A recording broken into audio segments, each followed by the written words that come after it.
The quantum sensors aboard the Arcturus Confederation flagship Eternal Dawn registered the anomaly at precisely 300 Standard Galactic Time. First Officer Kalina Varex dismissed it as another echo from the ancient quantum wars. The void was full of such ghostly remnants. But this signal was different. It pulsed with a rhythm that defied the chaos of space, a deliberate pattern that spoke of intelligence and purpose. "High Commander," Kalina called out, her crystalline fingers dancing across the holographic interface. "We're detecting an artificial signal originating from the Forbidden Zone." High Commander Zareth emerged from his meditation chamber, his bioluminescent markings glowing with curiosity. The Forbidden Zone, that vast expanse of space that had been quarantined for 3 centuries, ever since the Great Purge. No ship had ventured there since the last human strongholds fell silent. "Classification," he demanded, his auxiliary eyes focusing on the quantum readouts. "Unknown, sir. The signature doesn't match any known species in our database." But Kalina hesitated, her inner light dimming slightly. "The encryption pattern bears similarities to old human protocols." The command deck fell silent. The humans, the species that had nearly torn the galaxy apart with their relentless drive for expansion, their impossible technological leaps, their refusal to accept the Confederation's guidance. History painted them as savages, barely evolved beyond their primitive origins when the Confederation found them. But some whispered different stories, of a species that had advanced faster than any other, of innovations that challenged the very laws of physics. "Impossible," Zareth declared, but uncertainty tinged his voice. The humans were contained. The Great Purge was thorough. A new alert flashed across the quantum screens. The signal was growing stronger, its pattern more complex. Data streams began flooding the ship's processors. Coordinates, technical specifications, and something else. Something that made the ship's quantum AI stutter in confusion. "Sir," the science officer, a being of pure energy contained within a crystalline matrix, pulsed with agitation. "The signal, it's not just a beacon. It's a warning." Before anyone could respond, space itself seemed to shiver. A massive shape emerged from what appeared to be empty void. A vessel of impossible proportions, its hull adorned with markings that hadn't been seen in centuries. It was a human dreadnought, but unlike any recorded in Confederation archives. "By the first light," Kalina whispered. The vessel before them defied conventional physics. Its hull seemed to exist in multiple dimensions simultaneously, quantum fields rippling across its surface in patterns that made her eyes ache. The human ship hung motionless in space, its presence a challenge to everything the Confederation believed about their own superiority. No weapons were powered, no shields were raised, but the message was clear. This was not the remnant of a defeated species. "Incoming transmission," the communications officer announced, their tentacles writhing with nervous energy. The holographic display came to life, revealing a figure that sent shockwaves through the command deck. It was human, but not like the primitives described in their histories. Cybernetic enhancements melded seamlessly with organic tissue, and their eyes held the depth of centuries. "Greetings, Confederation vessel." The human spoke, their voice carrying the weight of ages. "I am Admiral Sarah Chen of the Earth Reclamation Fleet. We've spent 300 years preparing for this moment." High Commander Zareth straightened, his bioluminescence flaring with authority. "This sector is under Confederation control. Your species was deemed unfit for galactic society. Explain your presence." A smile crossed Admiral Chen's face, but it held no warmth. "Unfit? Is that what your histories tell you?" "We were not primitive when you found us, High Commander. We were on the verge of discovering something that terrified your leaders. The true nature of consciousness itself." The Admiral's image flickered, and suddenly the quantum screens of the Eternal Dawn came alive with data. Centuries of human advancement, achievements that should have been impossible for a species in exile. The Confederation hadn't broken humanity. They had merely forced them to evolve in secret. "The Great Purge wasn't about containing savages," Chen continued. It was about suppressing a truth that would shatter the foundation of your empire. But now the time for hiding is over. The quantum veil is lifting, and all species deserve to know what your ancestors tried to bury. As if to emphasize her words, more ships began emerging from the quantum void, an entire fleet of vessels that combined human ingenuity with technologies that the Confederation had never dreamed possible. Each ship was a testament to 3 centuries of unbound human innovation, freed from the restrictive theories that the Confederation imposed on its member species. Zareth felt the certainty of his entire existence beginning to crack. The humans hadn't just survived, they had transcended. And now they had returned, not seeking revenge, but carrying a truth that would forever change the galaxy. "The choice is yours, High Commander," Admiral Chen said, her cybernetic eyes gleaming. "You can alert your fleet and begin another war, one you cannot win. Or you can listen to what we discovered in the dark spaces between stars and help us free the galaxy from chains it doesn't even know it wears." The quantum sensors continued their symphony of alerts as more human ships emerged. The Eternal Dawn hung in space, its crew frozen between the weight of history and the promise of a future they had never imagined possible. The first contact had been made, and nothing in the galaxy would ever be the same. In the tense hours following first contact, the Arcturus Confederation's Emergency Council convened aboard their capital ship, the Eternal Wisdom. The quantum-encrypted transmission spread across their network, carrying images that shattered 3 centuries of comfortable superiority. The human fleet hung in space like a constellation of impossible dreams, each ship a testament to technology that shouldn't exist. Supreme Counselor Vaxtel, their crystalline form refracting light in patterns of distress, addressed the gathered representatives. "The humans have revealed the existence of something they call the Phoenix Protocol. Our analysts are still processing the data, but what we've learned so far..." They paused, their crystal structure vibrating with unease. "It changes everything we thought we knew about quantum mechanics." The council chamber's holographic displays came to life, showing fragments of humanity's journey. As Admiral Chen's voice narrated, the true story of the Great Purge began to unfold. "When your fleet came for Earth," Chen's voice resonated through the chamber, "we were prepared. Not for war. We knew we couldn't match your numbers. But we had discovered something far more valuable: the quantum consciousness threshold." The displays showed scenes from humanity's apparent defeat, but with a crucial difference. As Confederation forces bombarded human colonies, entire cities had simply vanished, not destroyed, as their records claimed, but translated into something else entirely. The Phoenix Protocol wasn't just an evacuation plan, Chen continued. It was an evolution. We had learned to encode human consciousness into quantum states, allowing us to exist in a parallel dimensional fold. Your sensors couldn't detect us because we weren't merely hiding.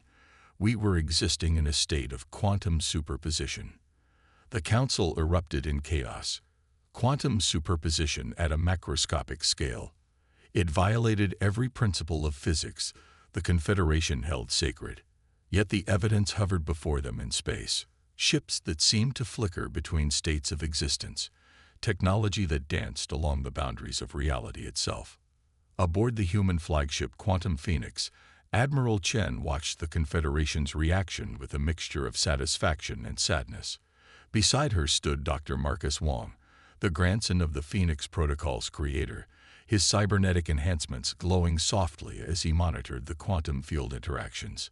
"They're beginning to understand," Marcus observed, his augmented vision processing the quantum fluctuations emanating from the Confederation fleet. "The fear is setting in." Chen nodded. "Fear of the unknown. It's what drove them to try to destroy us in the first place. Their entire society is built on the illusion of having mastered the universe's laws. We shattered that illusion merely by surviving. In the 3 centuries since the Great Purge, humanity had done more than survive. The Phoenix Protocol had opened doorways to understanding that the Confederation had never imagined. In the quantum-fold spaces, where consciousness itself became a tool for manipulating reality, human innovation had flourished unconstrained.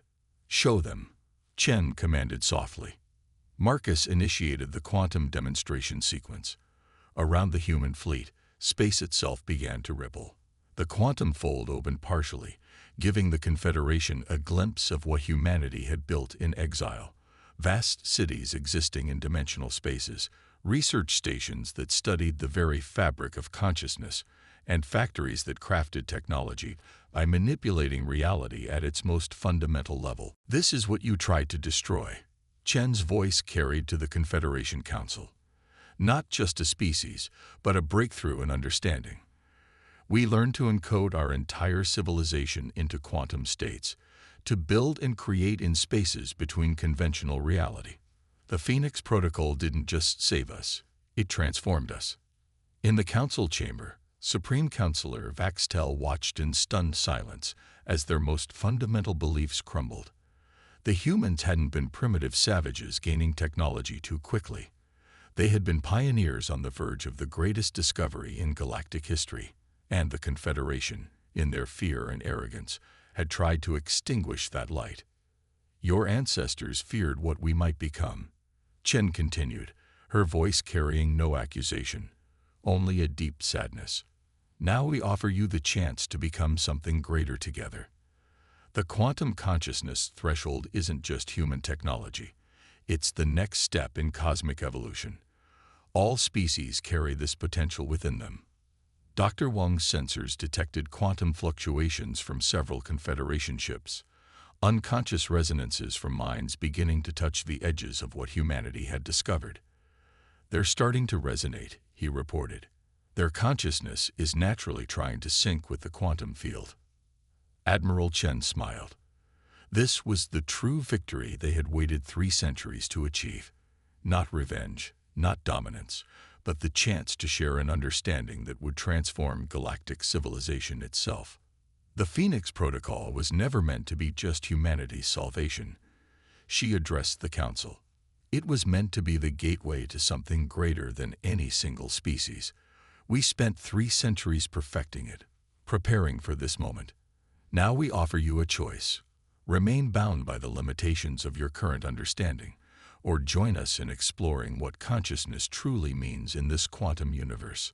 The human fleet hung in space, their ships pulsing with quantum energy patterns that seemed to call to something deep within every sentient being who observed them. The Phoenix Protocol had given humanity a new way to exist. Now it offered the same transformation to a galaxy that had once tried to destroy them, proving that the greatest victory isn't in surviving conflict, but in transcending it entirely. The Confederation's response came not in words, but in actions. Across the quantum void, warships began emerging from hyperspace. The entirety of the Arcturus fleet, their weapons primed and shields humming with energy. They took formation around the human vessels in a display of force that would have crushed any conventional opposition. Admiral Chen observed the gathering armada with the calm of someone who had long anticipated this moment. On the quantum displays of the Quantum Phoenix, each Confederation vessel appeared as both a physical entity and a complex pattern of quantum probabilities, a double vision that only humans, with their evolved consciousness, could fully comprehend. "They're following the old playbook," Dr. Wang noted, his cybernetic systems analyzing the Confederation fleet's deployment, "just like they did 3 centuries ago." "History echoes," Chen replied. "But this time, we're ready to show them the full truth." She opened a channel to the Confederation Command. "Supreme Counselor Vaxtel, your show of force is unnecessary. If we wanted conflict, you would already be experiencing possibilities you cannot imagine." In the Confederation Council chamber, Vaxtel's crystalline form pulsed with agitation. "You threaten us with your quantum sorcery. This is why the ancients decreed that consciousness must remain bound to conventional space-time. You meddle with forces beyond control." A soft laugh escaped Chen's lips. "The ancients? Tell me, Counselor, have you ever questioned why a species advanced enough to set the foundations of your civilization would establish laws limiting the very nature of consciousness itself. The human admiral's words struck a chord that resonated through the quantum field. Across the Confederation fleet, sensors began detecting anomalies, quantum signatures that seemed to emerge from the very history of space itself. "Activate the legacy protocol," Chen commanded. Dr. Wang's hands danced across the quantum interface, and suddenly the space between the fleets came alive with light. But these weren't mere holograms. They were quantum echoes of events long past, preserved in the very fabric of space-time by those who had witnessed them. The Confederation Council watched in stunned silence as history literally unfolded before them. They saw the true ancients, not the godlike beings of their teachings, but refugees, fleeing across the galaxy from something they had created. The quantum echoes showed civilizations rising and falling, each one approaching the threshold of quantum consciousness, only to be systematically suppressed by the same forces that now called themselves the guardians of galactic order. "Your confederation wasn't founded to guide younger species." Chen's voice cut through the quantum display. "It was created to prevent them from discovering what the ancients feared most, that consciousness itself is the fundamental force of the universe, and when properly evolved, it can rewrite the very laws of reality." The quantum echoes shifted, showing the moment when humanity had first brushed against this truth. Earth's scientists, working in secret, had discovered that human consciousness naturally resonated with quantum fields in ways that defied conventional physics. The Confederation's subsequent attack wasn't about containing a primitive species. It was about preventing humanity from fully awakening this potential. "But you failed," Chen continued, her voice carrying no malice, only certainty. "The Phoenix Protocol didn't just save us. It forced us to complete the evolution that the ancients themselves had run from. We learned to exist as both matter and quantum probability, to shape reality through the power of collective consciousness." As if to demonstrate, the human fleet began to shift. Their ships didn't move through space. They transformed it, each vessel becoming a nexus of possibilities that challenged the very nature of existence. The Confederation's weapons, designed to destroy matter, were useless against beings who could choose which possibility to manifest. "Your ancestors knew this day would come," Dr. Wang added, his voice carrying across the quantum field. "They left warnings embedded in the quantum fabric of space itself. We found them during our exile, learned from them, and understood why they were so afraid. But we chose to embrace this evolution instead of running from it." The quantum echoes showed more recent history, human colonies in quantum-fold space, developing technologies that worked with consciousness instead of trying to constrain it. Cities that existed in multiple states simultaneously, ships that traveled by thought, and a civilization that had transcended the boundaries between mind and matter. "We return now not for revenge," Chen declared, "but because the galaxy stands on the brink of the same discovery we made centuries ago. Other species are beginning to touch the quantum consciousness threshold. Your suppression cannot contain this evolution any longer." The Confederation fleet's weapons remained armed, but uncertainty rippled through their quantum signatures. Everything they had believed about their history, their purpose, and their place in the universe was unraveling before them. "You have a choice," Chen offered. "Continue serving the fear of long-dead ancestors, or join us in embracing what consciousness can truly become. Your weapons can destroy our physical forms, but you cannot destroy what we have evolved into. The legacy of the stars isn't one of limitation and control. It's one of infinite potential, waiting to be awakened." In the quantum space between the fleets, possibilities hung like stars, each one a potential future where fear gave way to understanding, where evolution replaced suppression, and where the true legacy of consciousness could finally unfold across the galaxy. The news spread across the galaxy like quantum fire. On 1,000 worlds, beings of every form and consciousness level received the impossible message. Humanity had returned, and with them, a truth that shattered the foundations of galactic society. The Confederation's communication networks blazed with transmissions they couldn't contain, carrying quantum echoes of the confrontation to every corner of known space. On Proxima Centauri III, The silicon-based lithosions watched their crystalline structures resonate with previously unknown frequencies. In the gas giant habitats of the Jovian collective, energy beings felt their consciousness expanding into new dimensions. Across the Orion Arm, the supposedly primitive species under Confederation protection began experiencing awakening on a massive scale. Dr. Wong's quantum sensors track the cascade of consciousness across the galaxy. It's happening faster than we predicted, Admiral. The quantum resonance is triggering spontaneous evolutionary leaps in multiple species. Admiral Chen stood on the bridge of the Quantum Phoenix, watching as the galaxy itself seemed to shimmer with new awareness. The suppression protocols are breaking down. 3 centuries of artificial constraints on consciousness, dissolving in a matter of hours. In the Confederation Council chamber, Supreme Counselor Vaxtel received desperate messages from across their territory. The Draconid species, long considered too aggressive for advanced technology, had spontaneously developed quantum communication. The ethereal collective, energy beings bound by Confederation dampening fields, had shattered their constraints and were exploring new states of existence. "What have you done?" Vaxtel demanded, their crystalline form fracturing with stress. "You've unleashed chaos across the galaxy." "No," Chen replied calmly. "We've removed the chains your ancestors placed on the natural evolution of consciousness. Watch." The quantum displays showed scenes from across the galaxy. On the desert world of Kepler 186f, the insectoid hive mind of the Exothi had discovered they could exist in quantum superposition, their collective consciousness expanding beyond physical limitations. The aquatic meridians of the Europa colonies had begun manipulating reality through thought alone, their cities transforming into fluid structures that defied conventional physics.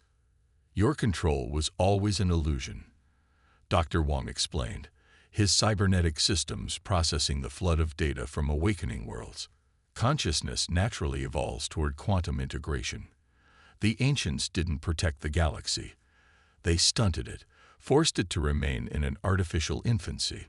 The Confederation fleet hung motionless, their weapons still armed but now seeming hopelessly obsolete. How do you fight an awakening that comes from within every sentient being? Their own crews were beginning to feel it, the quantum resonance that humans had mastered centuries ago, calling to something deep within their own consciousness. "You see now why we had to return," Chen addressed the Confederation Council. "This awakening was inevitable. Without guidance, without understanding of what's happening, it could have torn the galaxy apart. We spent 3 centuries not just evolving, but learning how to teach others to evolve safely." Across the quantum displays, more scenes unfolded. Human ships appeared in systems throughout the galaxy, not to conquer, but to guide. Teams of quantum consciousness specialists made contact with awakening species, helping them understand and control their expanding awareness. The Phoenix Protocol, refined through centuries of human experience, became a blueprint for stable evolution. "Your empire was built on suppression," Chen continued, "but we offer something greater. A galaxy where each species can reach its full potential, where consciousness itself becomes the foundation of civilization." In the Antares sector, a collective of formerly primitive species had already begun forming their own quantum networks, sharing consciousness across light years. The Meridians had established contact with parallel quantum states, discovering entire new dimensions of existence. Even the silicon-based Lithosians, thought incapable of higher consciousness, were developing ways to exist as quantum crystalline matrices. Supreme Counselor Vaxtel watched their carefully ordered galaxy transform into something beyond their control or understanding. And what of order? Of stability? This awakening, it changes everything we've built. "Order through suppression is no order at all," Dr. Wong responded. "True stability comes from understanding and embracing our full potential. Humanity learned this lesson in exile. Now we offer it freely to the galaxy." The quantum sensors detected more awakening events with each passing moment. Species that had been deemed too primitive for interstellar travel were developing their own quantum fold technology. Worlds that had been under Confederation protection for centuries were breaking free, their inhabitants discovering powers that had been locked within them all along. "Your choice remains the same," Admiral Chen addressed the Confederation Council. "You can fight against this awakening and watch your empire crumble, or you can join us in guiding the galaxy through its evolution. The consciousness you feared for so long is the key to our next great leap forward."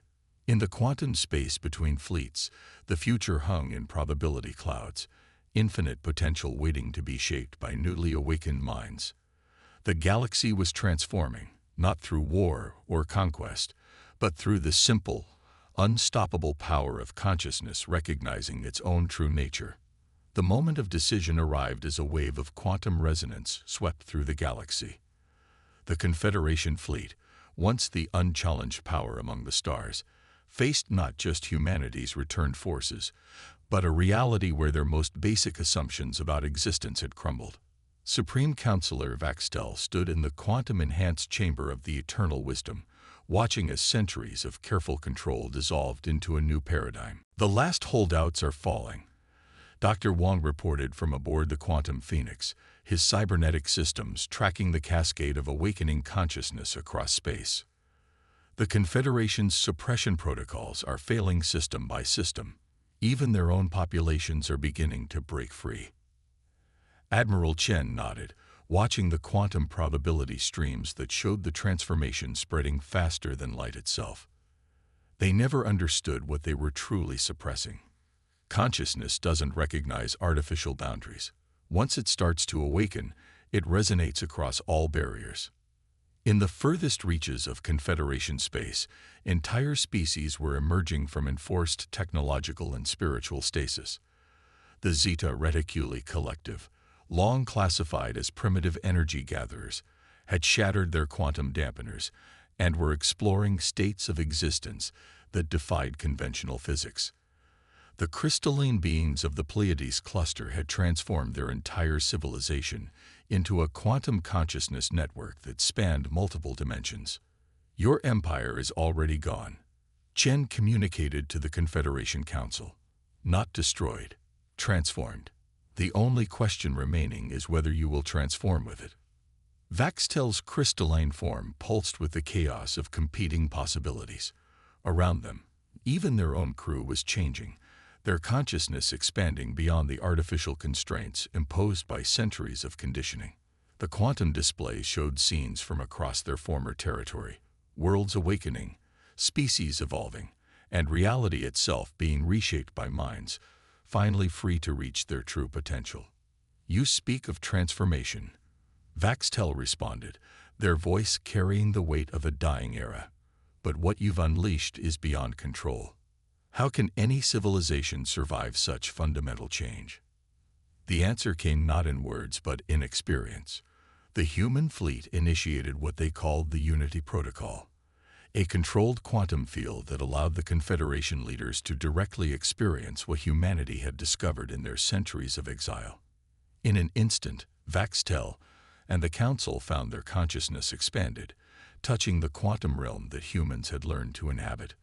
They saw the truth that the ancients had fled from, that consciousness itself was the fundamental force of the universe, capable of shaping reality at its most basic level. But where the ancients had feared this power, humanity had learned to embrace and guide it. The Phoenix Protocol hadn't just been about survival, it had been about preparing to teach the galaxy how to evolve safely. "This is what we spent 3 centuries perfecting," Dr. Wong explained, his voice resonating through the quantum field. "Not just the technology to exist in quantum states, but the wisdom to help others make the transition without losing themselves." Across the galaxy, human quantum consciousness specialists were already at work, helping newly awakened species understand their expanding awareness. The Meridians had learned to exist as pure quantum probability waves, their consciousness flowing through space-time like water. The silicon-based Lithosians had transformed their entire planetary system into a vast quantum computer, their collective mind exploring realities beyond traditional space-time. "The age of suppression is over," Admiral Chen declared, but her voice carried hope rather than triumph. We offer you partnership in guiding the galaxy through this transformation. Your experience in maintaining order, combined with our understanding of consciousness evolution, could help ensure a stable transition for all species. In that moment, Supreme Counselor Vaxtel felt their own consciousness expand beyond its crystalline constraints. They saw the future not as a single fixed path, but as an infinite field of possibilities, each one waiting to be explored. The fear that had driven their civilization to suppress others began to dissolve in the face of understanding. The ancients were wrong, Vaxtel realized, their voice carrying across the quantum field. They saw power and feared it. But you saw potential and nurtured it. The quantum displays showed the transformation spreading to the furthest reaches of known space. Species that had been enemies under Confederation rule were now sharing consciousness across quantum networks, learning from each other's unique perspectives. The artificial boundaries between organic and artificial, matter and energy, mind and reality, were dissolving into a new understanding of existence itself. "This is the dawn we waited 3 centuries to see," Chen said softly. "Not the end of civilization, but its transformation into something greater than any single species could achieve alone." The human fleet began to shift, their ships resonating with the quantum field in a way that invited rather than threatened. The Confederation vessels, their weapons now seeming like relics of a less enlightened age, powered down their systems one by one. Across the galaxy, the quantum consciousness network grew stronger, connecting minds and realities in ways that the ancients had never imagined possible. "Welcome," Dr. Wong transmitted to all ships, all worlds, all beings caught in this moment of universal transformation, to the next stage of cosmic evolution. In the space between stars, between thoughts, between possibilities, a new era was born. The galaxy awakened not to conquest or destruction, but to the infinite potential that lay within consciousness itself. Humanity had returned not as conquerors but as guides, helping to birth a civilization that transcended the physical and stretched into the quantum realm of pure possibility. The dawn of this new era painted the galaxy not in the colors of war or dominion, but in the quantum harmonies of minds finally free to explore their true nature. The future opened before them, infinite and bright with potential, ready to be shaped by the collective consciousness of beings no longer bound by the fears of the past.